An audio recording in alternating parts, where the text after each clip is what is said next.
Dari Danau Singkara, Kabupaten Solo dan Tanah Datar dilaporkan untuk arus lalu lintas hariko terpantau lancar dan volume kendaraan lumayan ramai. Untuk cuaca hariko sedikit galok tapi cahayo.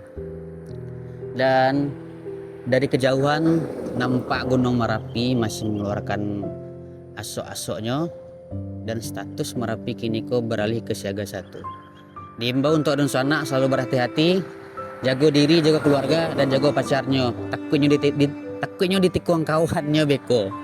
Rang Solo pai ke sawah, lubuk basuang arah katiku. Jiko nyo ragu, yo Allah tak pisah. Namun hati ju jantung tetap bersatu. Bapisah